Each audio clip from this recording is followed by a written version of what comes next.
El Instituto Guatemalteco de Seguridad Social presenta X Radio, un programa para brindarle consejos de salud y prevención de la enfermedad, conversar sobre los beneficios de la afiliación y el empleo, la previsión social, el desarrollo de ambientes saludables y seguros, el plan de pensiones y la educación en seguridad social. Bienvenidos a X Radio en TGW, La Voz de Guatemala, y ahora también en Facebook Live, Noticias X.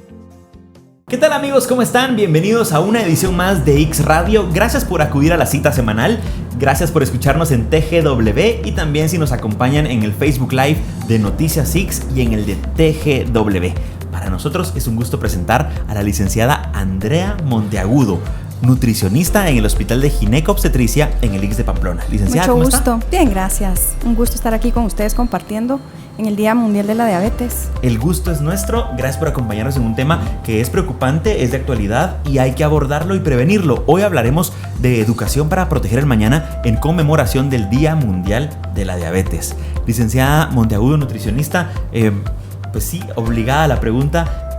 Su carrera, su trayectoria dentro del Seguro Social, su carrera en general. Háblenos un poco de su trayectoria.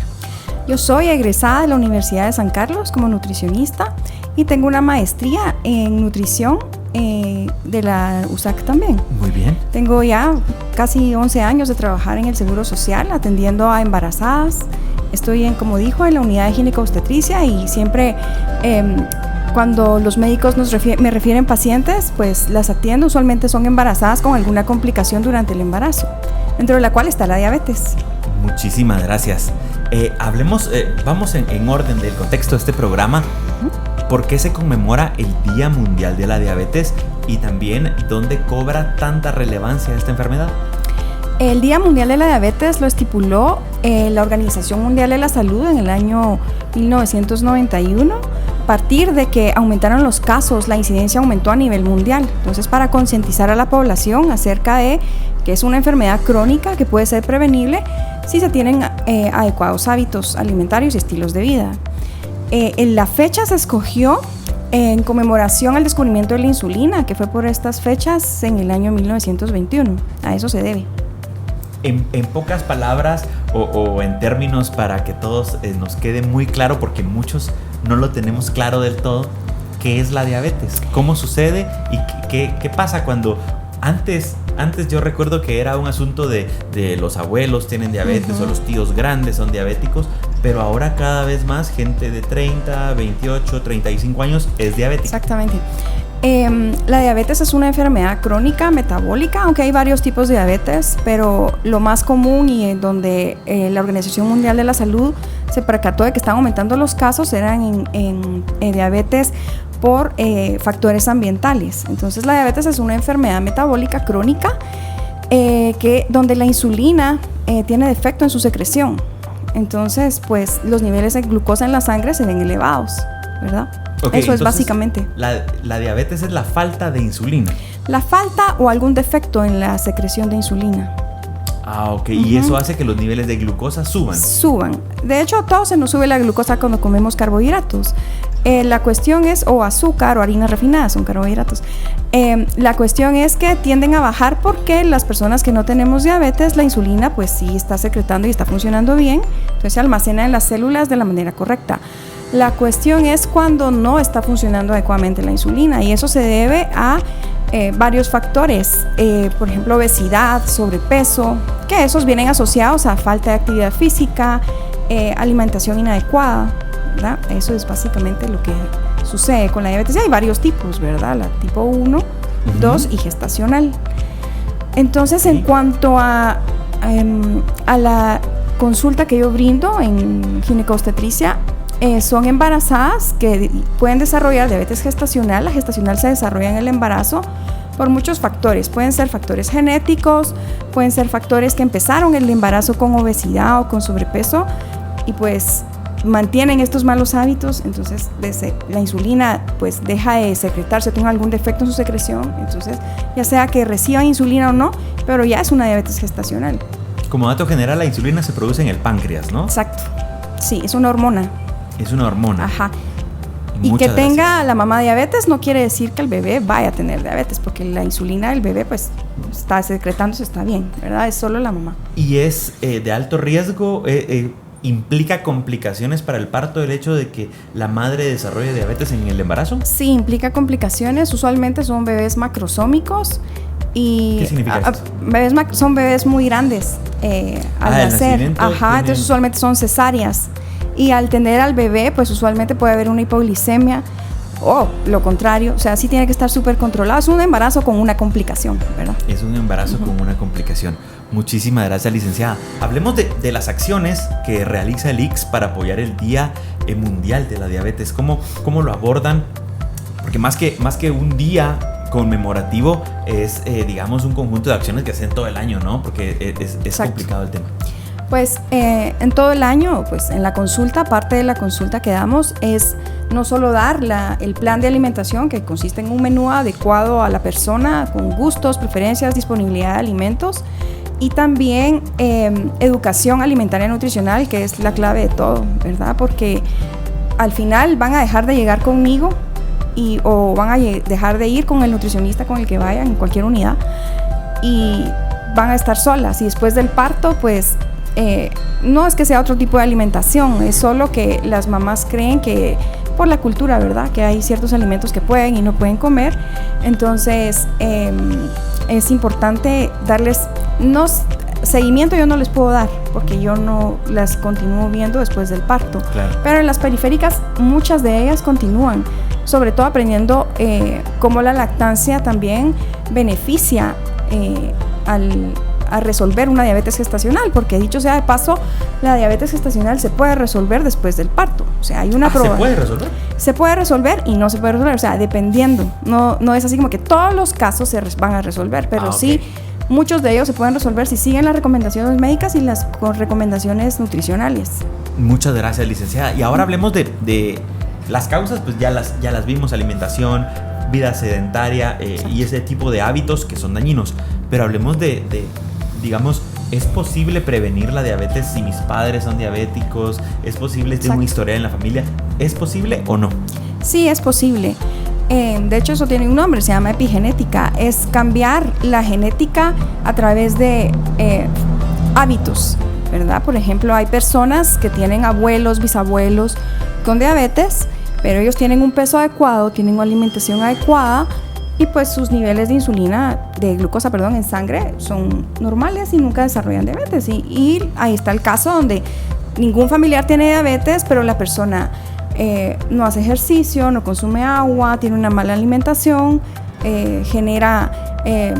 se produce obesidad, tiene obesidad o sobrepeso, y pues se produce esto, ¿verdad? Porque cuando hay una obesidad central, es decir, en el abdomen, que está así abultado por grasa, es usualmente un riesgo, una probabilidad de que la insulina pues pueda llegar a tener algún problema en su secreción.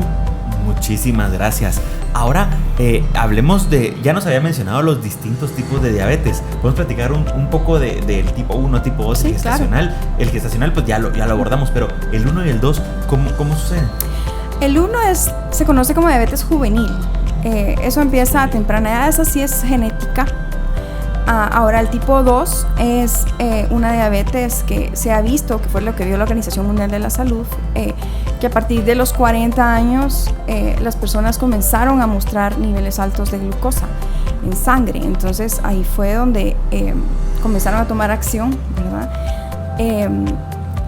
Este se puede prevenir, como le digo, el tipo 2, porque a pesar de que puedan haber factores genéticos que influyan, podemos tener un adecuado estilo de vida, es decir, hacer ejercicio 3-4 veces a la semana, no solo caminar, sino por ejemplo ejercicio de fuerza. No es necesario ni siquiera pagar un gimnasio, podemos hacer sentadillas, despechadas, saltar, si no sabemos saltar cuerda, fingir que tenemos una cuerda y dar brincos 15 minutos, o sea, hay maneras de mantener nuestro corazón bombeando un poquito más rapidito, por lo menos media hora. Y los alimentos, ¿verdad? Que es súper importante la alimentación. Esa es la base. Sí, es 70% la alimentación, ¿verdad? Lo que determina el estado nutricional de una persona. si va a tener obesidad o no, a pesar de irse contra la genética, ¿verdad? Muchas gracias. Hoy en X Radio nos acompaña la licenciada Andrea Monteagudo. Ella es nutricionista en el Hospital de Gineco Obstetricia en el Ix de Pamplona. Licenciada, muchas gracias por estar con nosotros hablando de la diabetes. En otros países mucho más grandes, mucho más industrializados, ya se habla sobre que es la enfermedad más grave a la que enfrentan, ¿no? Exacto. Han hecho luchas muy grandes, muchas industrias alimenticias, por modificar el consumo, muchas alertas en los stickers, etiquetas, muchas cosas, ¿no? Sí es una enfermedad que en países como Estados Unidos, por ejemplo, sí preocupa mucho, y en Guatemala no debe ser la excepción. Sí, de hecho en Guatemala se observó que los niños, pues como sabemos la estadística, el 50% de los niños tienen desnutrición crónica, en algún momento tuvieron desnutrición aguda, pero recuperados estos niños de la desnutrición aguda se sobrealimentan. Entonces está el consumo más práctico y rápido, ¿verdad? Por la globalización de comida rápida, es lo más práctico. Las mamás de ahora trabajamos, tenemos que dejar a los niños en casa, ¿qué podemos darles? Una pizza es lo más rápido, ¿verdad? Y ahora incluso puede ser hasta más barato porque hay tanta competencia, ¿verdad? Entonces sí tenemos que ser súper conscientes las mamás que nosotros determinamos, y eso es lo que les enseñamos en nutrición, en el ginecobstetricia, a nuestras pacientes embarazadas, que desde chiquito, desde el vientre, podemos marcar eso en nuestros bebés alimentándonos adecuadamente, ¿verdad? Porque lo que les enseñamos a las amas de casa, a los bebés, a los niños, es lo que van a ser de adultos. Entonces, si les enseñamos que es normal comer chucherías viendo tele, o que es normal comer estas cantidades gigantescas de azúcar que ahora todos los productos traen, pues es lo que conocen y es lo que van a hacer, ¿verdad? Muy bien. Muy bien. Y hablando un poco de causas, digamos, macro y como bien identificadas, ¿cómo está relacionado el consumo de alcohol con el desarrollar diabetes? ¿Por qué se tiene como bien, digamos, como muy relacionado uno con otro en algunos casos? ¿Es cierto, influye, pero también influye en otras causas? ¿Qué pasa con ahí? Influye, pero no es determinante. No es determinante. No es determinante. El alcohol, lo que sucede es que sí puede afectar el hígado, lo pone graso, o sea, se va por otro rumbo, pero el alcohol en general no es tan hiperglicemiante, o sea, no eleva tanto el nivel del azúcar, aunque no se recomienda que pacientes con diabetes consuman alcohol. Eso está, digamos, de entradita prohibido para un paciente diabético. Sí. ¿Cómo lo manejan? Mire, como mi grupo de atención no son personas con alcohol, pues no lo manejo así directamente, pero sí se sabe que no es recomendable porque hay 1 gramo de alcohol, por ejemplo, tiene lo mismo que 1 gramo de grasa, que son 9 calorías, aporta lo mismo. Y si la persona tiene obesidad, pues no, aparte que no aporta ningún nutriente, ¿verdad? Muchísimas gracias. Hoy en X Radio, la licenciada Andrea Monteagudo. Hacemos una pausa en este contenido, les dejamos con información importante del Seguro Social y ya volvemos hablando del Día Mundial de la Diabetes, un tema muy importante. Ya volvemos. Con la firma de una declaración y carta de acuerdo interinstitucional entre WONCA, Confederación Iberoamericana de Medicina Familiar y Comunitaria, el Ministerio de Salud Pública y Asistencia Social y el Instituto Guatemalteco de Seguridad Social ICS, la población guatemalteca será beneficiada con un sistema de salud más accesible y confiable. El trascendental documento fue firmado en el Salón de Recepciones del majestuoso recinto por el Dr. Francisco Coma, Ministro de Salud Pública y Asistencia Social, el licenciado José Adolfo Flamenco Jau, Presidente de la Junta Directiva del ICS, las doctoras Jacqueline Ponzo, Presidenta de WONCA Iberoamérica, y Ana Stavdal, Presidenta de WONCA Mundial, como testigo de honor. La población nos demanda tomar acción y adoptar medidas que verdaderamente puedan representar un cambio en los servicios de salud del país. Ya los han empezado a emprender nuestros técnicos. De aquí salimos y comprometemos a la academia. De aquí salimos y le entregamos el producto a nuestra población para que sienta y vea la diferencia. Con todos compartimos los desafíos de la salud del siglo XXI, que son los desafíos de la realidad, de la vida cotidiana, porque es allí donde se forja la salud o la no salud, ¿no? Y los problemas complejos que sabemos que nuestra especialidad puede dar respuesta.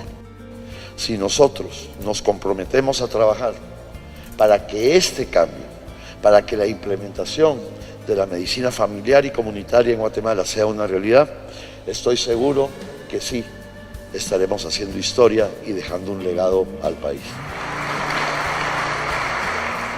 El documento se formuló tras 2 días de encuentro en la 8ª Cumbre Iberoamericana de Medicina Familiar y Comunitaria que se celebró en el país, en los que autoridades de las instituciones nacionales, internacionales y delegaciones de 19 países plantearon experiencias, retos y actualidad que compartieron para comenzar la implementación de la especialidad en Guatemala. De esta forma, el ICS y el Ministerio de Salud Pública y Asistencia Social trabajarán en conjunto en la arquitectura política técnica y puesta en marcha de la medicina familiar y comunitaria en el país, una labor que incluirá al sector académico, entre otros.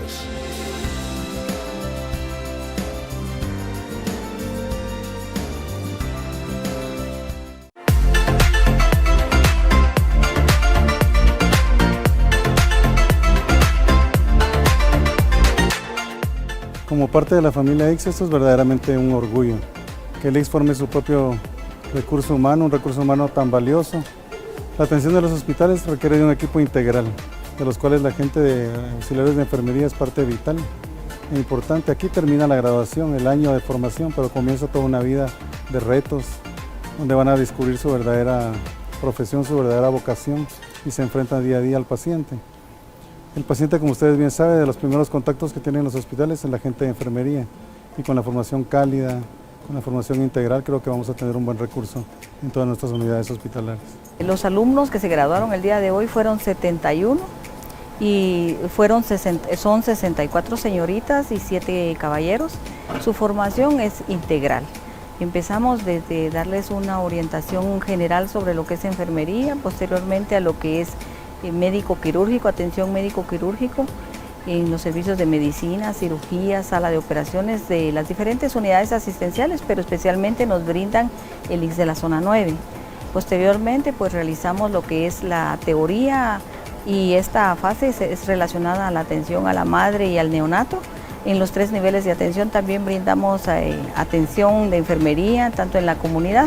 En esta fase nos vamos al área de pediatría, a ginecobstetricia y finalmente pues nos vamos a las áreas comunitarias. El curso es totalmente gratuito, solamente hacen sus gastos personales y la gran oportunidad que le brinda el Seguro Social a la formación egresada es que le va a dar oportunidad de trabajo. Ya en estos días empiezan a traer su papelería y luego pues empiezan a trabajar en las unidades asistenciales donde exista la necesidad.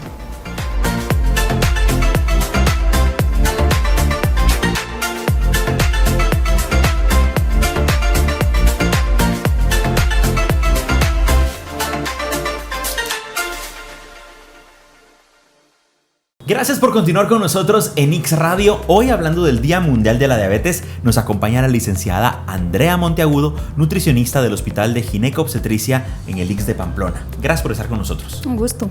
El gusto es nuestro. Hablemos un poco, una pregunta que se nos escapaba en el segmento anterior, pero es fundamental. ¿Cuáles son los síntomas que yo puedo presentar, que presenta un familiar, alguien muy cercano, que nos hacen pensar que puede estar propenso o desarrollando diabetes? Bueno, es muy buena su pregunta porque ahí entra el chequeo médico que se debe llevar anualmente. Muy bien. Porque eso solo se puede detectar a través de la sangre, ¿verdad? Exámenes en sangre. Únicamente. Los síntomas a veces hay y a veces no. Por eso es que hay que hacerlo. Una persona con obesidad puede que tenga su glicemia normal y una persona con un peso adecuado puede que no. Entonces, algunos de los síntomas es sed, pero no es como que porque tengo mucha sed tengo diabetes. Entonces es como muy ambiguo, no es como tengo sed, tengo diabetes. Y no alguien que puede sentirse muy bien, saludable, en una vida normal. Exacto. Se hace un examen y el azúcar la tiene en 300. Los niveles normales en glucosa son de 100 a 110. De 110 a 120 se considera una prediabetes o intolerancia a los carbohidratos, que también son embarazadas que me refieren los médicos cuando hay intolerancia a los carbohidratos. Entonces puede tener una persona niveles de 350 y sentirse bien. Sin darse cuenta. Pero hay algunos factores también, como por ejemplo obesidad, como les decía, unas manchas oscuras en el cuello, ¿sí? O en las axilas, que también pueden confundirse en el embarazo porque las hormonas pueden producir esto. Pero en el cuello usualmente son muy comunes, eso tiene un nombre, se llama acantosis nigricans. Eso puede ser un problema, ya una seña de que puede haber una resistencia a la insulina. Entonces, súper importante hacerse chequeos por lo menos una vez al año de cómo están sus niveles de glucosa en sangre. Muchas gracias. Y en mujeres embarazadas, para una mujer que nos esté viendo ahora mismo, que esté en proceso de gestación, ¿cuál es el síntoma que puedo tener yo, que puedo sentir diferente para saber que puedo tener diabetes? Lo mismo, no hay, incluso en embarazadas hay mamás que empiezan su embarazo con obesidad y como les comienza a crecer la pancita, pues se sienten incluso hasta delgadas, porque es la percepción que ellas tienen, ¿verdad? ¿Ah, sí? Sí, me dicen por ejemplo, ay no, pero ¿cómo si yo estoy delgada? Porque míreme los brazos, pero es su percepción, ¿verdad? O sea, no hay síntomas en sí, lo que hay, y de hecho me dicen, mira, a veces me dicen, yo no me estoy poniendo la insulina porque yo me siento bien y yo no quiero que la insulina le haga mal al bebé, ¿verdad? Entonces ahí es donde damos educación. Muchísimas gracias. Y hablando un poco de la pandemia, de esos encierros que tuvimos, que la vida nos cambió, la rutina antes era la oficina y después fue la casa todo el tiempo, toda la familia pues encerrada, ¿no? ¿Cómo cambiaron los hábitos de las personas o de los guatemaltecos en lo que usted tiene contacto en sus pacientes? ¿Cómo variaron esos hábitos durante la pandemia que pueden, digamos, perjudicarnos en nuestra salud?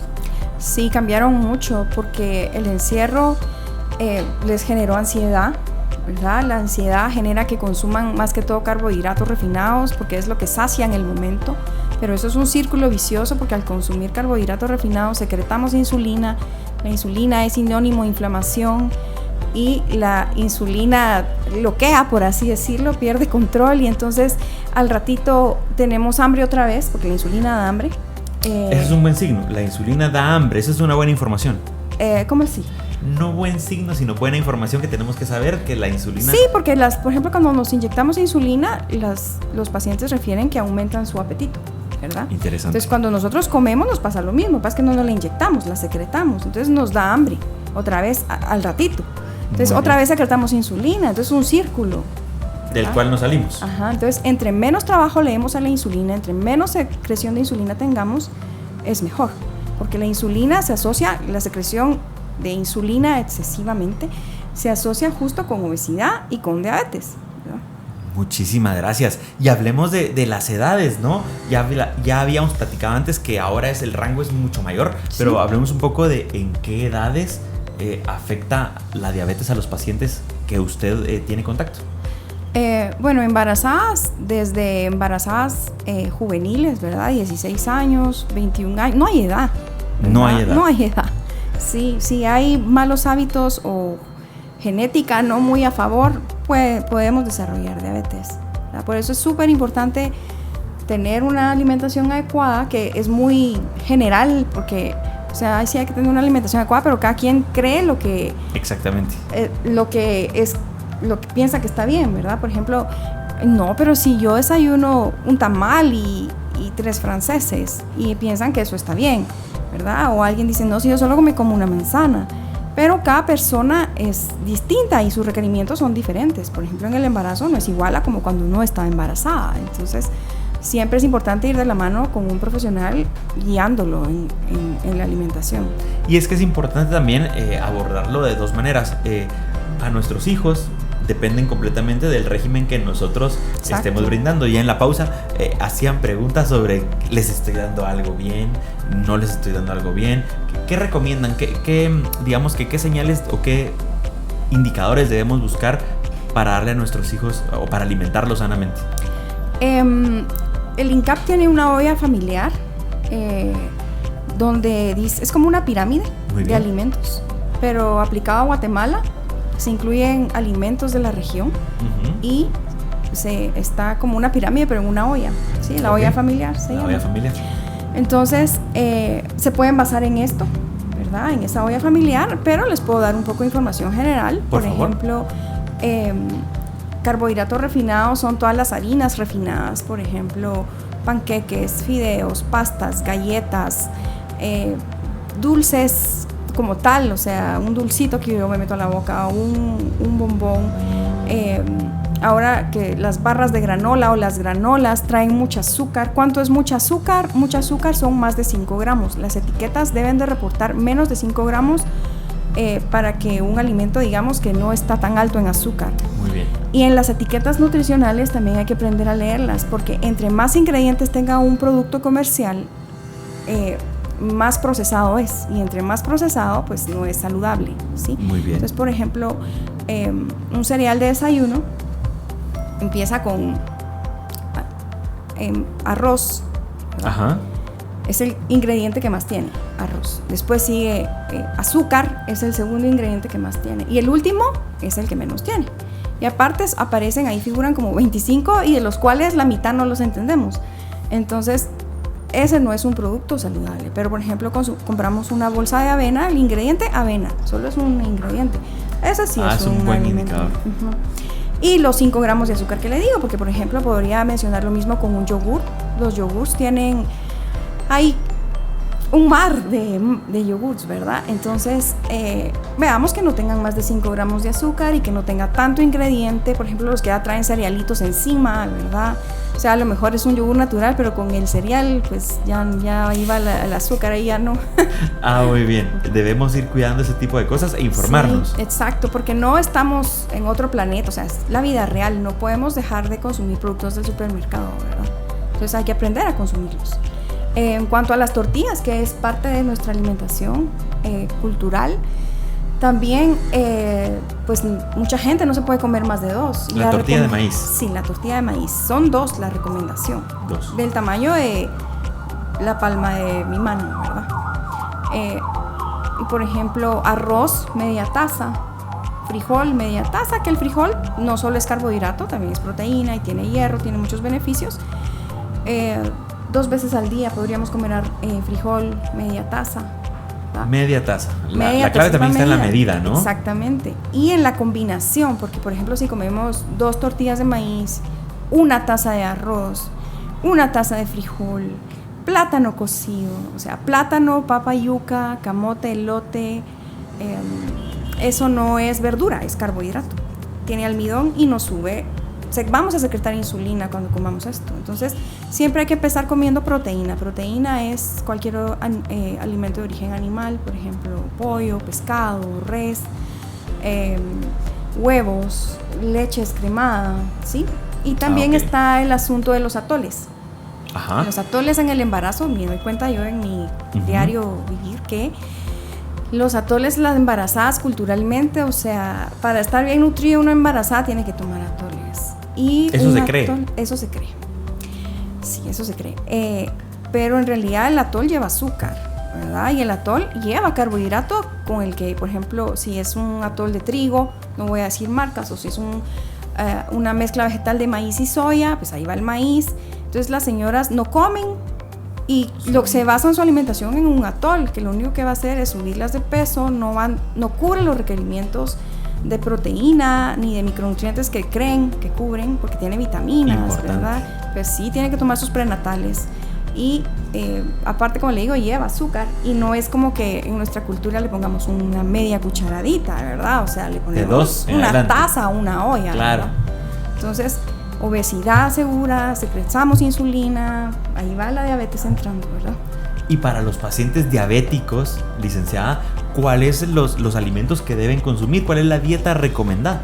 Depende de cada quien porque es personalizada, ¿verdad? Porque en diabetes puede haber un problema renal adicionado a la enfermedad. Entonces, por decirle algo. Entonces, pero en general, 5 frutas, 5 verduras al día. Las frutas, mucha gente le tiene miedo a las frutas, pero no al pan. Azúcar. Ajá, por ejemplo, no puedo comer pan en la noche, no puedo comer fruta en la noche, pero sí se comen un pan, ¿verdad? ¿Es más dañino? Sí, porque la fructosa es un carbohidrato de lenta absorción, o sea, sí vamos a secretar insulina, pero no como que fuera a presión, ¿verdad? Claro. Entonces, por así decirlo, para que tengan una imagen en su mente. Entonces, es mejor comerse una fruta que un pan o que una tortilla, ¿verdad? No hay que tener miedo con eso, de que en la noche no se pueden comer, no, a cualquier hora las frutas son bienvenidas, en nuestro cuerpo tienen fibra, antioxidantes, Y las frutas, en caso de los diabéticos, deberían de comer frutas no maduras, ¿verdad? Por ejemplo, frutas el banano, no maduras. o sea, no muy dulces, ¿verdad? Por ejemplo, manzana verde, mango verde, por ejemplo, sandía, melón. Esas frutas no se pueden comer verdes, ¿verdad? O naranja, que pues, no son agradables. Entonces, esas mejor no las consumimos. Mejor banano pueden incluso consumir, pero no verde, no maduro. Muy bien, muchísimas gracias. Ha sido un tema interesantísimo. La verdad que es un gusto conocerle, platicar con usted, licenciada Monteagudo, en el marco del Día Mundial de la Diabetes, y es prevenir para cuidar el mañana, ¿no? Exacto. Palabras finales, y le agradecemos muchísimo haber estado con nosotros. Pues en el Día Mundial de la Diabetes los invito a todos a hacerse su chequeo en sangre para ver cómo estamos, y si ven, sobre todo si ven que tienen alguna mancha oscura en su cuello o en algún pliegue de su cuerpo, hagan ejercicio 3-4 veces a la semana, caminar. Si tienen mascotas, saquen a sus perros, es algo recreativo para hacer entre toda la familia, no tiene por qué ser algo aburrido. Pueden salir en bicicleta, ahora hay muchos parques abiertos ya, gracias a Dios, pueden salir a caminar, aunque sea 2 veces a la semana, sábado y domingo, pues es mejor a nada. Y tengan una alimentación adecuada, alta en fibra, alta en verduras, en frutas, y baja en harinas refinadas y azúcar. Y cualquier cosa, pues el ICS ahí está al servicio de los beneficiarios y afiliados. La consulta nutricional pues está disponible, ¿no? Sí, y son embarazadas es referidas, nada más el médico me refiere. Muchas gracias, licenciada. Le deseamos todo lo mejor. Gracias por acompañarnos en este contenido. A usted, mil gracias. Le deseamos todo lo mejor. Gracias por acompañarnos. Los esperamos la próxima semana con un tema muy interesante. Esto fue X Radio. Hasta la próxima. En este año, en comparación al 2021, se han incrementado 10.000 casos más en accidentes en motocicleta, presentando lesiones de trauma craneoencefálico significativas, fracturas en extremidades y lesiones que pueden ser perjudiciales para la vida de los pacientes. Por lo que incentivamos a toda la población que se conduce en motocicleta a utilizar casco de seguridad, tanto el piloto como el pasajero, no llevar niños en las motocicletas, utilizarla, ¿verdad?, de forma prudente, no sobrecargando la cantidad permitida en las motocicletas, no conducirse entre pasillos, ¿verdad?, o sea, entre los carriles donde se conducen los vehículos, no utilizar el celular cuando se vayan conduciendo, y por favor tener mucha prudencia al momento de conducirse en motocicleta, ya que esto ha influido en mucho incremento en los accidentes en este año.